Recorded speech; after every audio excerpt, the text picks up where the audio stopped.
이번 시간에는 컨테이너 운송에 관해서 말씀을 드리겠습니다. 컨테이너는 지금 보시는 것처럼 컨테이너 자체가 컨테인이다라고 하면 뭔가 담는 용기를 말하죠. 거기에 뭔가를 담는다는 동사에 ER을 붙이면 담는 용기를 말합니다. 그래서 보통 우리가 집에서는 뭐 담는 용기를 컨테이너라고 부릅니다. 그런데 이 컨테이너가 우리 화물을 담기 위해서 주로 개념을 쓰는 것이 주로 박스라는 개념을 주로 많이 쓰죠. 근데 컨테이너가 언제 이렇게 우리가 나왔냐면요. 초창기에는 이제 우리가 20년대에 미국에서 이제 시랜드라는 회사에서 이렇게 컨테이너를 사용했는데 그 당시에 이제 뭐가 될까요? 이렇게 사람이 이렇게 많이 날랐죠. 그래서 그러다 보니까 뭐 화물 노조가 할 일이 별로 없습니다. 그래서 그 컨테이너를 반대를 하고 있다가 어떻게 될까요? 우리가 2차 대전 때 미국이 이렇게 진주산 습격이 하고 났어요. 그리고 자기가 직접 2차 대전에 이제 참전하면서 자기 이제 군인들 물자를 필요한 것들을 이 컨테이너로 나누게 합니다. 그러다 보니 56년에 처음으로 이제 해상사업에서 상업화되어 가지고 이게 지금은 어느 나라든 컨테이너 운송을 하고 있는 거죠. 자, 그런데 그 컨테이너가 지금 보시는 것처럼 크기가 지금 35.3인데, 그죠? 실제로는 최대 용적이 이 정도인데, 여기에 들어갑니다. 25가 들어갑니다. 이게 무슨 말이냐면요. 잠깐만 보시면요. 요렇게 생겼다죠. 요렇게. 그래서, 이렇게 보시면요. 이렇게 보시면은, 양쪽으로 컨테이너는 ISO에서 뭐라고 그랬냐? ISO 규정에서, International Standard Organization 국제표준화협회죠. 우리 현재 IH 9000이니 14,000인 인사하죠. 제조업은 뭐 9,000이고 설계는 14,000 인사하죠. 여기서 뭐랬냐면 컨테이너는 반드시 투도어로 만들어라 그랬습니다. 투도어라. 그리고 이 사이가 문을 열면은 어떻게 될까요? 물이 쉴 거 아니에요. 저기 네오프린이라는 고무 같은 거로 막혀 있습니다. 냉장고 보면 이렇게 고무 있죠. 물론 이게는 자석은 없지만요. 그렇게 돼 있는데 이 길이가 20피트면은 20피트 컨테이너고, 그죠? 요게 가로가 얼마냐면은 8피트예요. 그리고 세로가 8.6피트입니다. 그래서 20피트 컨테이너는요, 자, 20피트 곱하기 8.6피트 곱하기 얼마예요? 8.피트입니다.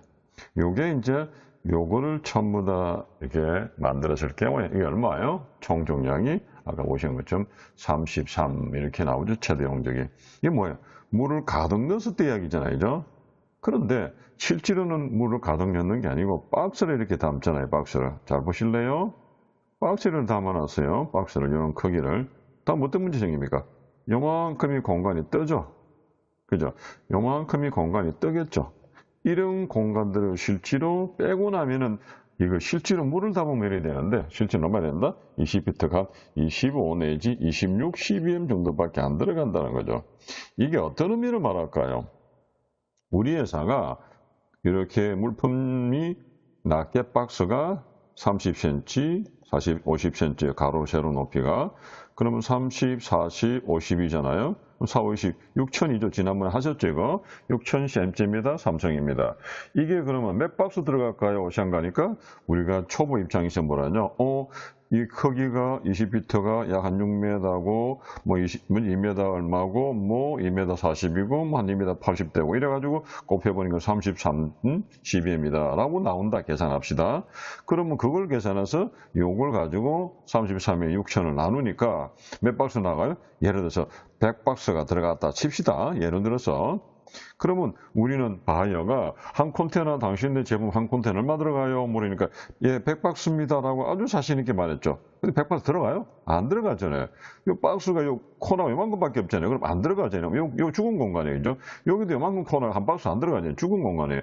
실제로 그래서 요렇게 이걸 빼고 나면은 말 그대로 25, 60인밖에 안 들어거든요. 거의 차이 많이 나죠. 그래서 실제로 그렇게 계산해 보니까 몇 박스 들어간다? 80박스 들어가는 거야. 그럼 나중에 실제로 실어보니까 나는 바인데 뭐라 했습니까? 100박스 들어갑니다 했는데 막상 실은 80박스예요. 아이고 바이니 미안합니다. 20박스는 따로 보내드릴까요? 그럼 그 바이어가 우리 셀러를 신뢰하겠어요? 왜? 자기 회사의 제품이 20피트 컨테이너 몇 박스나 들어가는지 모르잖아요. 이런 경우를 생각해서 우리는 항상 이것이 뭐다? 60mm 들어간다라고 계산하셔야 됩니다. 그럼 이렇게 어떻게 실어보지 않고 계산을 그냥 하나 저희가 팁을 드리면요. 여기 F용지죠. F용지. 요만한 F용지가. 요 길이가 20피트가 얼마라죠? 6m죠. 왜 30.48을 곱하면 6m에 그죠? 어디입니까? 30이니까 3, 6, 18 하면 약 3, 8, 24, 2m 80 정도 되고 2m 40 정도 되겠죠. 그거를 요 F용지가 보면 옆으로 눕혀 놓으면 세로로 한 30cm 조금 더 나오죠. 그러면 얼마예요? 조금 더 나옵니다. 얼마예요? 20분의 1 축적을 하면은 그죠? 얼마 나옵니까? 30cm 되죠. 그럼 30cm가 요까지고 그죠? 그 다음에 2.8cm가 요까지고 2.4 요거 요렇게 그려볼 수가 있는 거죠. 이렇게 어디다가요? F용지에다가. 그래서 우리 박스가 20분의 1이니까 뭡니까? 1.5cm고 뭐 몇 cm고 2cm고 되죠. 2.5cm고 요렇게 그려보니까 아 이렇게 행으로 맷줄이 총으로 맷줄이 열로죠. 열로 헬과 열로 맷줄이 있죠. 그래서 여기는 밑에 맷줄을 쌓고 위로는 맷줄 쌓고 몇 칸이 올라가야 되겠다라고 계산하니까 80박스가 나오더라고요. 그러면 나는 어찌돼? 아무리 초보라도 한 번도 나는 컨테이너 적입을 해보지 않고 우리가 컨테이너에 싣는 걸 적입을 한 스타핑이랍니다. 뒤에서 그 말이 나오겠죠. 한 번도 내가 컨테이너에 담아보지 않고 뭐 한다? 몇 박스 들는지 알 수 있는 거죠. 자, 이런 말 하죠. 우리가 들을 때는요, 현장 가니까 뭐랍니까? 도울 작업이라던데요, 도울 작업. 맞습니다, 현장에서는. 도울 작업 뭐예요? 문 열어서 네가 이 안에다 컨테이너, 네가 수출 화물을 이렇게 담는 것을 문을 열어서 작업한 데서 도울 작업을 하는데 정확한 건 도울 작업 아니라 물건을 싣는 것을 적입한 데서 안에다 쌓는 거죠. 적입한 데 스타핑이라는 말을 씁니다. 자, 조금 이따 그 말을 드리겠습니다. 요렇게 좀 그려봅시다. 다시 이렇게 컨테이너 옆면을 좀 크게 그릴게요. 이렇게 크진 않지만요. 이렇게 한번 그려봅시다. 이 옆면에 뭐가 있냐면 여기에 보면은 컨테이너 번호가 있어요. 그리고 나머지 등등등등 이런 번호가 있습니다. 그게 지금 여러분이 교재를 보시는 것처럼 메뉴에 컨테이너 번호가 여기에 뭐라 적혀있냐니까 이렇게 적혀있죠. HJ, CU, 254 교재에 2453하고 네모칸에 7 그리고 KR 2200 되어 있습니다. 그럼 이 전체가 컨테이너 번호냐? 그게 아닙니다. 여기까지입니다. 요거 아니고 여기까지 한진이라는 거죠. 해서 유니트다, 컨테이너 유니트다 말이죠. 그럼 2524 53까지 해서 7은 뭐냐? 이거를 체크 디지트라 그래서 요 번호로 항상 고정이 돼 있잖아요. 인쇄가 되시니까 페인트로. 그럼 내가 이 번호를 이제 오용할 거 아니에요. 다른 면은. 그래서 그걸 못하게 해서 이 번호를 가끔씩 바꿉니다. 그래서 점검 번호라 그래서 여기까지가 우리가 컨테이너 번호입니다. 그러면 주로 어떤 경우에요? 풀 컨테이너 FCL일 경우에는 어디다가요? 우리가 패킹스터라든지 이런 데다가 기록을 해놓으셔야 되겠죠. 그럼 자동 조치됩니까? 어디 또 나와요? FCL 한번은 선화증권에 우리가 컨테이너 번호 들어갑니다. 그리고 또 뭐가 들어간댔죠? 이거 채워야 된댔죠. 채우면 열쇠를 채우는 게 아니죠. 왜? 그러면 누군가가 쇠꼬쟁이로 열 수도 있고 또 번호 없으면 한참 돌리면 나오겠죠. 그래서 그러지 말고 이게 실이라 그래서 이렇게 해가지고 여기 잠금이 있고 여기 뭐 코너에 있어요. 요걸 여기다 딱 갖다 놓으면은 내가 잠금이 돼요. 요런 게 실이라는 게. 그래서 경우에 여기 번호가 있어요. 실 번호가. 이 실을 번호로 말한다. 요게 예를 들어서 1, 2, 3, 4, 5, 6이다. 6자리 때문에. 그래서 항상 선화증권에는 뭐가 있죠? 컨테이너 번호와 실 번호가 항상 있다 그랬죠. 우리 지난번에 보셨습니다. 자, 그래서 그게 컨테이너 번호고, 그 다음에 다시 넘어가세요. 자, 교재로 가겠습니다. 뭐라고 되어 있냐니까, 위에 있죠? 요 전체 중에서 7번까지, 요까지가 컨테이너 번호라 말씀드렸어요. 그러면 나머지 분에 맥스 그로스가 있고 페이로드가 있단 말입니다. 요거 무슨 말이냐면은 맥스 그로스라는 거죠. 자, 요거부터 합시다. 자, 뭡니까? 우리가 흔히 말해서 페이로드는 돈 주고 싣는 거죠. 이걸 우리 흔히 말해서 자동차 트럭 보니까 적재 중량 써놨죠. 적재 가능 화물을 말합니다. 그리고 테어는 빈 컨테이너 무게예요. 이거 두 개를 합해놓은 놈이 뭐다? 합해놓은 놈이 맥스 그로스입니다. 물건 싣고 빈 컨테이너까지. 그래서 우리는 최대가 얼마라면 큐빅이 33.2cbm 돼 있죠. 이게 약 33.2cbm이 들어가는데 실제로는 얼마 들어간다고요? 우리가 25 내지 26 CBM만 들어간다 했잖아요. 이게 33, 요거 용적 톤이죠. 그래서 물을 담았을 때 물을 담지는 않잖아, 우리가 실제는요. 그래서 요게 요만큼 28 정도가 최대 적재 가능이다라고 하지만은 실제는 우리는 25 내지 26 정도밖에 못 실른다라고 합니다. 말은 28이 최대 적정이지만. 됐죠? 이런 거 꼭 기억하시고. 그래서 우리는 컨테이너 넘버가 이렇게 체크 데이터까지는 여러분이 FC가 남을 경우는 어디다가 백킹스에다가 적어주시고 선화증권에 이게 적혀 있는지 확인도 하셔야 됩니다. 그래야 뭡니까? 왜 확인해요? 이 번호가 내가 아무리 문제가 생겼을 경우에 클레임을 실 때 이 컨테이너 번호가 맞는지 또 아까 말씀드린 실 번호가 맞는지 확인을 해야 물건이 바뀌었는지 아닌지 알 수 있잖아요. 그 번호를 모르면 따기 전에 모르죠. 자, 그래서 그리고 이제 적합목록이라는 단어가 나오는데요. 여기 이제 우리가 상당히 중요한 용어 중에 하나입니다. 적합목록이 뭐냐? 배에 이렇게 실은 화물 전체의 리스트를 말하죠. 이런 것이 나중에 부두에 들어올 때, 세관에 신고할 때 우리 것만 신고하는 게 아니라 선사가 신고되어 있죠. 우리 제품은 뭡니까? 1대1로 우리가 별도로 신고해서 관세 납부하고 하지만은요. 통관 필증 받기 위해서. 배는요. 네가 물건 싣고 들어서면 그 세관에다가 우리 배에 어떤 물건이 실렸습니다 하고 전체 물건은 그죠? 이렇게 한복이라든지 선박이라든지 항공기에 이렇게 내가 실린 물건들을 선장이 작성해서 세관에 제출하는 그런 명패선을 우리가 매니피스트라 부릅니다. 자, 그 다음에 자, 이것이 뭐냐니까 지금 밑에 보시는 것처럼 FCL 함물입니다. FCL 함물. 그럼 FCL 함물은 어떻게 가는가 보죠? 우리가 했죠. FCL 함물은 화주가 우리가 빈 컨테이너 우리 회사 온다 그랬죠. 빈 컨테이너에. 그 화물에 이제 담는 걸 뭐랍니까? 화물 작입을 아까 말씀드렸죠. 스타핑이다. 현장에서는 도우 작업이다. 이러죠. 그 화물을 컨테이너에 누가 스타핑해요? 우리 셀러가죠. 빈 컨테이너 들어오니까 한 컨테이너 들어왔어요. 들어와서 이제 어디 갑니까? 운송업체하고 보내주면은 어디 갑니까? 내가 그거를 이제 보세운송이라는 소리는 뭡니까? 내가 요거는 나중에 좀 다루기라고요. 실제로 보세운송은 내가 이게 수입 화물이라면요.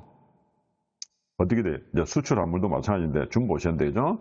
수출 신고가 완료돼 버리면은 어떻게 될까요? 이거는 외국 물품이 돼 버립니다. 그죠? 그래서 이거는 실질은 보시라는 단어는 수입 신고 소리 지낸 물품이라서 수입이 가능할 건데 중보시라 소리 하는데 이렇게 말하죠. 그러면 이렇게 내가 했죠. 도로 운송으로 이 수출 화물은 도로로 이렇게 서울 경기에서 부산 오든지요. 아니면 어디입니까? 이게 어왕아시에서 철도로 해서 내려오든지 또는 인천항을 통해서 연안에서 오죠. 주로 이제 개인적으로 하는 동의로 오지만은 많은 단위로 올 때는 이렇게 내려오면 됐죠. 그럼 내려서 어디 갑니까? 이게 결과적으로 철도역에서 다 모인 게 어디를 모입니까? 이렇게 도로 운송하니까 CY 모이죠. CY. 온도옥 CY입니다. 오프독 CY가 아니고. 그래서 나중에 CY에서 결과적으로 이런 물건들이 다 결국 어디 간다고요? 컨테이너 터미널에 가는 거죠. 그래서 컨테이너 터미널에서 배에 적재하면은 온보드가 되는 거죠. 이게 이제 FCL이죠. 그럴 때 좀 전에 우리 뭡니까? 빈 컨테이너가 들어온 데 있잖아요. 그죠? 우리 회사에 이렇게 빈 컨테이너가 들어옵니다. 들어올 때 이 컨테이너를 그냥 주느냐면은 기사님이 이 아이를 가져와요. 이게 뭐죠? 내가 빈 컨테이너를 내가 이 이퀴프먼트가 빈 컨테이너 용기라는 거죠. 내가 너희들 드렸잖아요. 인터체인지 교환했잖아요. 그죠? 그러니 리시프트 받았다고 확인해 주세요. 그래서 이 아이는 빈 컨테이너를 내가 가져왔을 때 내가 화주가 여기다가 내가 받았다고 인수증을 내가 적성해 주는 걸 EI라고 부릅니다. 자, 또 하나 우리가 20피트라는 20라는 이야기가 보통 우리가 뭐 요즘 24,000죠? 뭐 TU급이다 이런 소리 많이 하죠. 그 말은 TU라는 것은 20풋 이키블 유니트, 20피트짜리 그런 물건을 담는 용기다 이 말이죠. 그죠? 요게 20핏 우리가 유니트랍니다. 그걸 우리가 줄여서 TEU랍니다. 그럼 뭐 됩니까? 20피트 컨테이너 말이에요. 20피트 컨테이너. 대략 얼마나 될까요? 이게 한 6m짜리 컨테이너 이렇게도 말할 수 있죠. 자, 그렇게 말하고요. 그 다음에 이게 이제 뭐냐면은 LCL 함물입니다. LCL 함물은 우리가 그 컨테이너에 들어가지 않죠. 우리 어디까지 갑니까? 우리가 선박 회사가 지정하는 창고, 즉 CFS 어디입니까? 우리가 말하는 그거죠. 트럭에다가 내가 트럭킹 해가지고 CFS 창고까지 가죠. 왜? 한 컨테이너가 안 되니까 안 실어줄 거 아니에요. 요거 따로, 요거 따로, 요거 따로죠. 그래서 CFS까지 가주면은 CF에서 여기까지만 가죠. 우리 셀러가. 그럼 거기서 내가 한 컨테이너 안에 A에서 B에서 C에서를 누가 적재해요? 누가요? 여기 CFS 직원이죠. CFS 직원 누가요? 선사 직원이죠. 이 사람들이 뭡니까? 거기에다 컨테이너다가 두 군데, 세 군데를 담죠. 섞어 놓는 거죠. 그래서 혼적 작업한다. 그럴 때 그 양반이, 그죠? 이 CFS 담당자가 물건 넣는 역시 스타핑이라 그럽니다. 그래서 컨테이너에 한 번씩, 아까 도우 작업을 했잖아요. 그게 정확한 말로 스타핑이고요. 만약에 이게 수출이고 수입합니다죠. 수입은 뭐 컨테이너 들어왔잖아요. 그럼 이거를 분리해서 따로따로 A, B, C 회사에 보내줘야 될 거 아니에요. 이럴 때 안에 있는 컨테이너에 있는 물건을 빼내는 건 뭐냐냐? 디베닝이나 적출이라 그럽니다. 실는 것은 적입이라서 스타핑이라 부르고 물건을 빼는 것은 디베닝이란다. 이 정도만 좀 알아두시면 좋겠고요. 자, 옛날에 좀 전에 아까 컨테이너 때 잠깐 보셨지만은 컨테이너가 처음에는 이렇게 철도 운송으로 갔어요. 그럼 컨테이너 온 컨테이너 뭡니까? 카가 뭐냐니까 한번 봅시다. 자, 그림을 제가 그려볼게요 또. 요게 이제 화차입니다. 화차가 이제 이 기차고요. 물침실화가. 요렇게 빈 어떤 화차가 있겠죠. 요렇게 빈 화차가 있어요. 그럼 이렇게 또 하나 그려봅시다. 여기 이제 또 화차가 이렇게요. 요렇게 화차가 있어요. 요렇게 화차가 있죠. 그럼 컨테이너를 실는 방법이 두 가지가 있다는 거죠. 어떻게 있나 보시니까요. 우리가 코프 방식이라는 게 있고요. 토프 방식이라는 게 있죠. 교재 글이 되어 있죠. 그러면 어떻게 되냐니까 통상적으로 뭡니까? 여기에 주로 우리나라 같은 경우는 여기다 컨테이너를 바로 실어버리죠. 이렇게.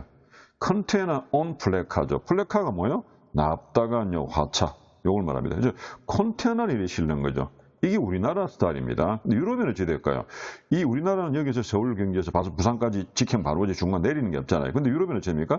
유럽에는 여러 나라들이 있잖아요. 여기면 뭐 독일이 있고 프랑스 있고 많죠. 이게 서로 갔다가 내리다가 올라갈 수 있죠. 그래서 요렇게 가면 밑에 컨테이너 못 들어올리니까 뭐가 있어야 됩니까?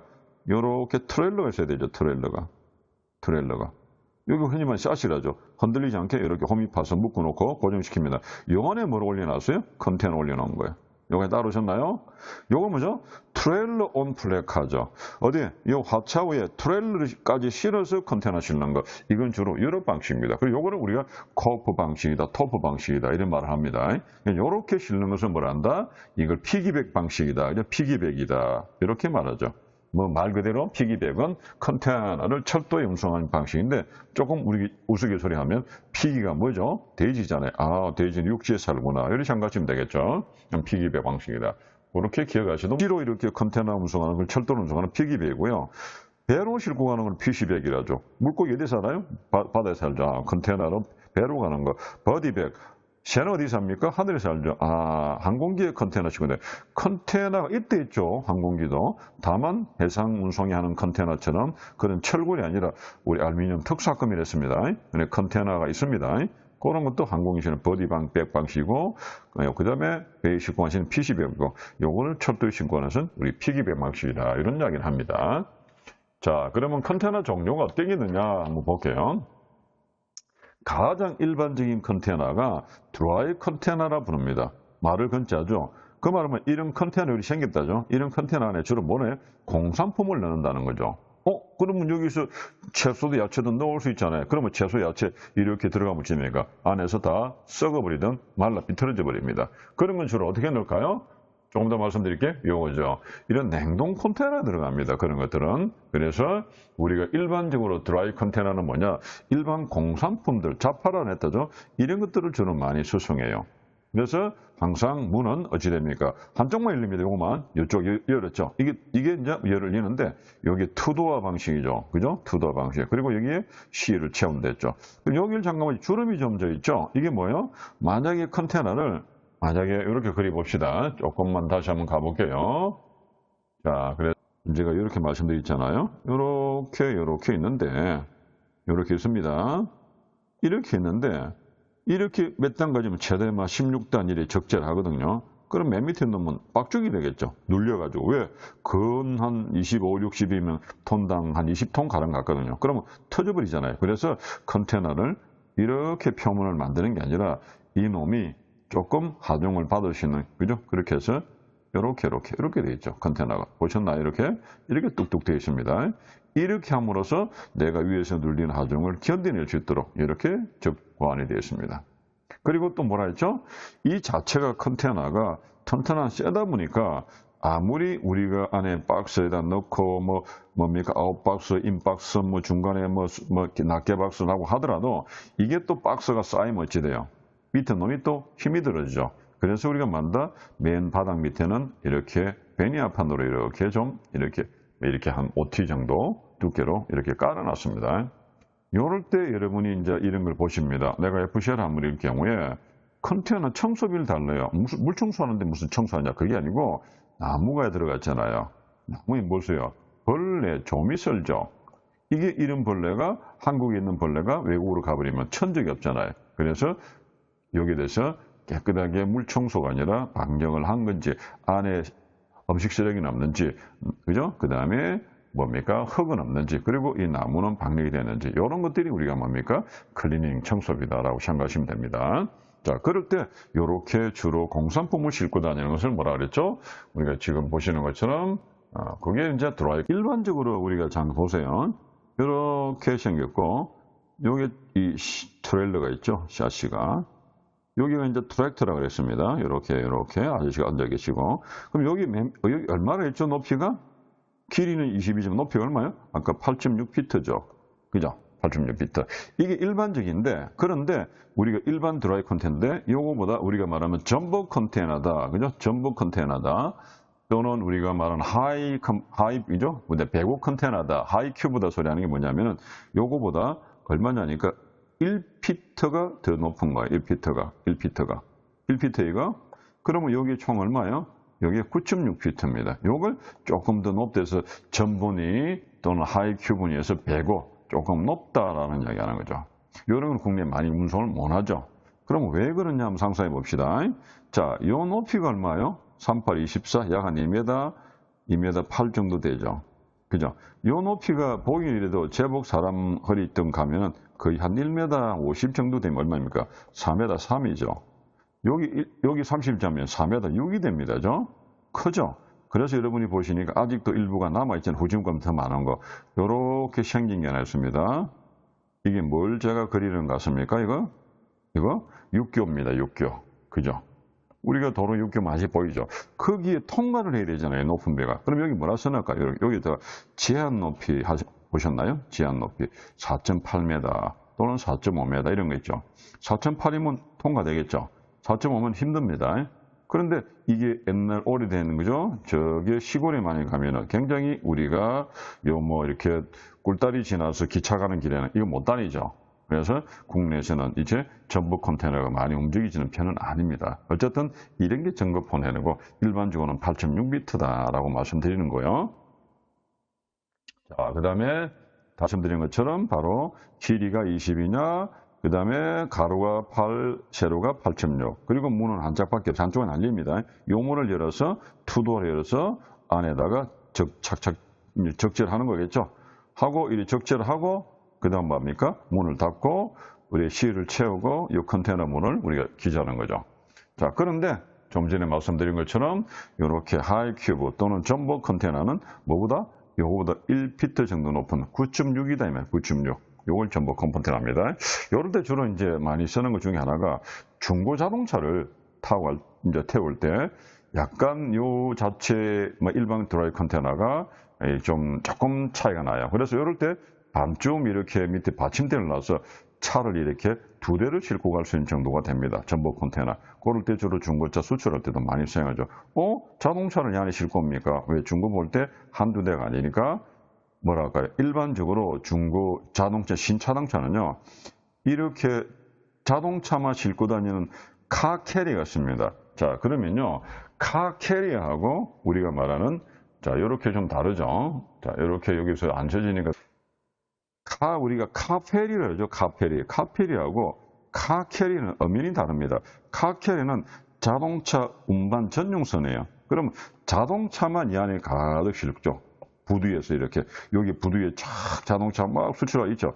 요것만 이렇게 널따리에서 잘 신어요. 이게 카캐리고요. 카페리는 어떻게 됩니까? 뭐 우리가 부산 제주죠, 뭐 목포 제주 가듯이 여기 차도 좀 싣고 여기 손님들도 태워서 잠도 좀 자고 이런 거죠. 그 차는 뭡니까? 손님들이 제주도 갈 때 쓰기 위해서 가져가는 거잖아요. 그건 카펠이고요. 승객용인데 승객이 편리를 위해서 차로 가잖아요. 카켈에는 순수하게 자동차만 운반하는 겁니다. 이렇게 운반하면 좋은데 아까 말씀드렸잖아요. 중고차 뭐 한 두 대 뭐 이렇게 팔려면 이런 배를 통으로 빌리기 힘들죠. 그래서 어떻게 돼요? 아예 컨테이너에 담아 간다는 거죠. 컨테이너 담으면 비가 들어오면 안 되죠. 아무리 중고라도 100만짜리 아니니까. 그래서 밑에 나무판을 이렇게 깔아놓고 위에 차를 이렇게 고정시키고 밑에도 차를 고정시키니까 큰 차는 아니어도 이런 차들이 요 정도 같으면 아까처럼 8.6보다는 한 9.6피트 정도 되면 어지간히 두 대가 큰 무리 없이 올라갑니다. 요럴 때 우리가 중국 컨테이너도 자동차를 이제 우리가 판매할 때도 많이 쓴다는 정도만 하죠. 요런 게 배고 컨테이너 말씀드렸고요. 그 다음에 아까 우리가 말씀드린 거는 이제 이게 리프 컨테이너거든요. 리프 컨테이너 뭐냐면 우리가 냉동 컨테이너라 부르는데 주로 이런 냉동화물들 주로 있죠. 냉동화물들 주로 뭐 넣어요? 우리가 냉동화물에 뭐 생선이나 육고기라든지 또는 뭐요? 과일이나 야채 같은 거 있죠. 냉동시키면 안 되잖아요. 그래서 보통 4도 내지 5도씨 정도는 보태면은 생장 발육이 더 이상 안 하겠죠. 그러면 이제 과일이 요 정도에서 더 이상 생장 발육 안 하니까 여기서 며칠 동안 오는 데는 큰 문제가 없습니다. 아니면 어찌 될까요? 내가 육류가 주죠. 영하 20도 뭐 이렇게 가겠죠. 생선 얼려서 왔다 이렇게 가겠죠. 그런데 그러려면 전기가 들어가야 되잖아요. 전기가. 그래서 위에 코드를 보시면 요거는요. 요 한쪽에 적혀있지만 전기가 없어요. 물론 이쪽에 이제 이쪽이 이제 요것처럼 문이 열어지겠죠. 그런데 이쪽 편에는 그냥 맴매해요. 요것처럼. 그래서 전기가 없습니다. 이런 것들이 여기에 전기를 꼽아야 되죠. 어떻게 앞에 이렇게 트랙터에다가 전기 꼽아 다니다가 그죠? 나중에 배에 실으면 배에서 전기 꼽습니다. 그래서 다시 한번 말씀드리면 이렇게 말씀드린 적이 있습니다. 컨테이너를. 알겠죠?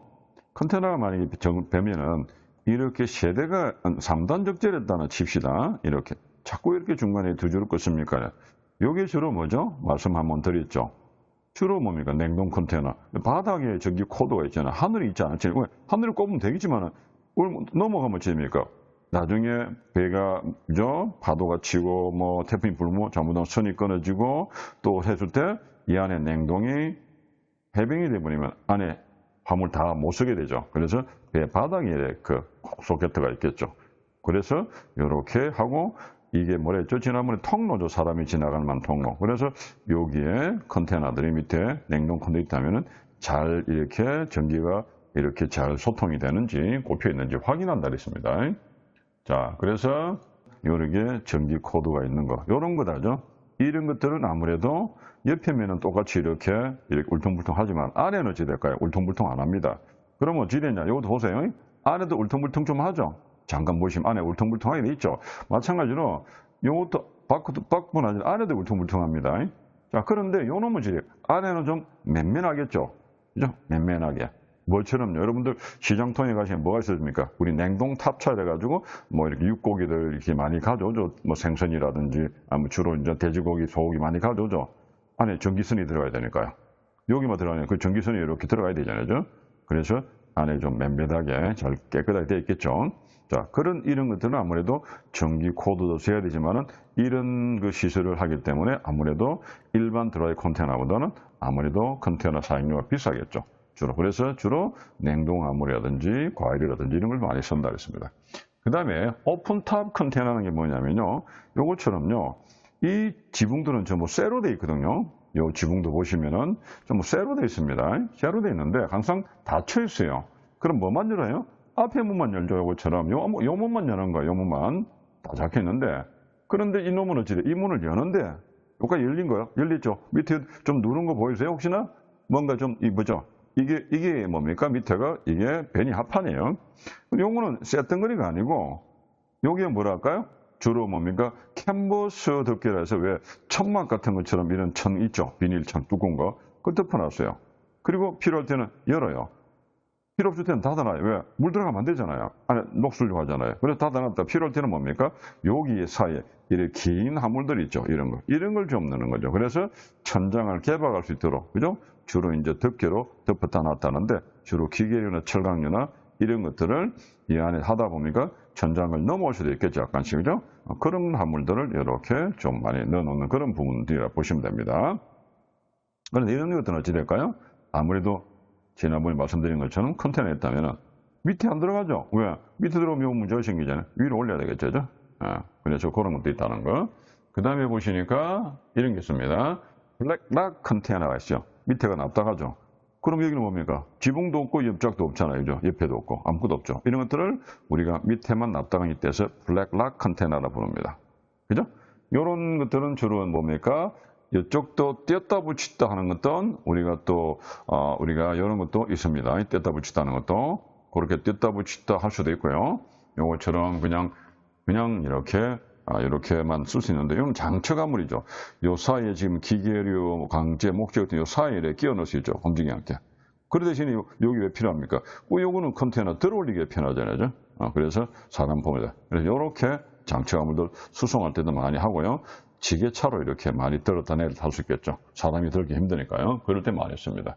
그 다음 탱크 컨테이너라는 건 뭐냐면요. 주로 액체화물, 어떤 게 있습니까? 액체화물 안에 뭐 가스류라든지 뭐 오일류라든지 또는 뭡니까? 화공약품이라든지 이런 거 있죠. 또는 수리나 유류, 화공약품들, 그죠? 그런 것들을 주로 수송하는데 요게 아시다시피 약간 타원형이잖아요. 왜? 납작하게 되어버리면 우리가 터져버리죠. 표면 장력 때문에. 그래서 약간 타원이 둥글둥글하니까 두 개를 쌓지는 못하잖아요. 이렇게. 그죠? 컨테이너가 두 개씩 해결해. 그래서 거기에 적지에 가능하라고 이렇게 철제 틀을 해놓으면 위에 또 쌓고 또 쌓을 수 있겠죠. 이 화물도 어찌입니까? 제일 꼭대기 올라있죠. 터지면 안 되니까. 이런 것을 탱크 컨테이너라 부릅니다. 자, 그 다음에 이제 우리가 아까도 말씀드린 것처럼 이 CBM 계산할 때 잘 하셔야 되는 게 우리가 데드 스페이스, 즉 화물 적재 시에 이만큼 있는데 이만큼이 비공간이 생긴다 했죠. 그죠? 그래서 한 25 내지 26밖에 못 실습니다 했잖아요. 그래서 실물상에서 우리가 계산할 때 이 CBM 산출을 잘 하셔야 된다라고 말씀드리는 겁니다.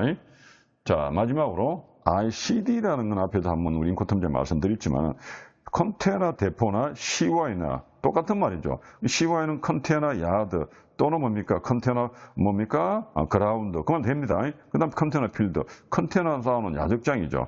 그런데 똑같은 힘을 쓰니 곤란하니까 컨테이너 대포를 해서 컨테이너를 쌓아놓는 그런 기지라 이 말이죠. 똑같은 말이 되죠. CY는. 근데 어디 있습니까? 내륙에 있죠. 그래서 우리 그랬잖아요. 주로 이 내륙 기지에서 자, 또 한번 크게 좀 그리면은 여기 있죠? 두 개 있죠? 양산 ICD. 그죠? 여기 어디입니까? 어왕 ICD죠? 어왕 ICD. 그러면 이 두 개만 있습니까? ICD가? 그건 아니에요. 정부가 직접 운영하는 두 개, 개인이 운영하는 이보다 많죠. 10개가 넘어요. 인천에도 많습니다. 여기에서 뭡니까? 여기에 어항 안에 여기 어항역이 있다 칩시다. 여기 철도로, 여기 철도역입니다. 그러면 철도로 연결되어 있죠. 이렇게 외부인 출입 금지 맛을 박아놓고 여기 뭡니까? 이 안에 보니까 컨테이너가 이렇게 바다가 야시장이 이게 CD죠. 그죠? 컨테이너 대포, 컨테이너 이렇게 장시장이에요. 이렇게 써 있어요. CY처럼. 한쪽엔 또 뭐가 있을까요? 여기에 보니까 뭐 우리가 은행 뭐 출장소 있고 뭐 그죠? 그다음에 시야간 뭡니까? 또 뭐 출장소라든지 그다음에 보험회사 뭐 그다음에 뭡니까? 또 선박회사 뭐 사무실 있겠죠. 여기에서 똑같이 바로 컨테이너를 가져와서 이렇게 내리주고 또 싣고 가기도 하고 그리고 실어서 철도로 가서 또 철송 운송해서 부산 찐역까지 내려오신다 했죠. 요렇게. 그럼 이 안에서 뭡니까? 시와하고 똑같죠. 다만 부산 시와에서 배 실지는 못한다는 거죠. 다만 뭐만 합니까? 적재만 못하는 거죠. 적재만. 나머지 똑같아요. 시와요. 그래서 똑같이 무슨 역할을 한다고요? 지금 보시는 것처럼 자 다시 우리가 교재로 갈까요? 나왔죠. ICD는요. 내륙 통강 기지를 원래로 했는데 지금은 내륙 컨테이너 기지를 많이 쓰고 있으면서 그 안에서 뭡니까? 컨테이너 물건 입고되면은 리시브드 비엘 나온다 했죠. 말씀드렸죠. 배 안 실어지니까 시프트 비엘 아니잖아요. 수치시라는 거. 받아서 나중에 시와에 가서 내가 적재하고 나면 여기다 뭡니까? 그래 실었네요 라고 온보드라는 표시를 해준다 했죠. 날짜와 책임자 서명. 그런데 ICD 하는 역할도 마찬가지로 화물도 집합하고 보관도 하고요. 분류도 하고 간이보시입니다. 간이보시. 다시 말해 간이보시가 뭐예요? 보시라는 단어 원래는 수입 화물에만 쓰거든요. 그죠? 수입 화물에. 보시가 뭐예요? 수입 신고 전의 상태도 나중에 관세법 할 때 다시 나올 거예요. 그래서 수입 신고 전의 상태니까 수입 신고하는 건 수입 물품이죠. 수출은 수출 신고한다고 해서 보셔가 되는 게 아니죠. 그래서 그걸 다른 말로 간이 보셔라고 합니다. 그래서 수출한 물이 들어올 수도 있죠. 나가기 위해서. 그리고 내륙 터미널 기지, 컨테이너 터미널 기지인데 내륙 컨테이너 터미널이죠. 기지도 하고요. 여기서 선화증권 발급받고, 그죠? 그다음 뭡니까? 수출함을 통관도 하고 관세항도 받고 CYC 하는 역할을 다 할 수 있는 거죠. 그런데 다만 못하는 게 뭡니까? 적재만, 다시 말해서 배에 실기만 못하는 게 요건 빼고 동일하다라고 보시면 됩니다. 자, 여기까지 해서 여러분들하고 우리가 해상 운송에서는 마무리를 하겠습니다.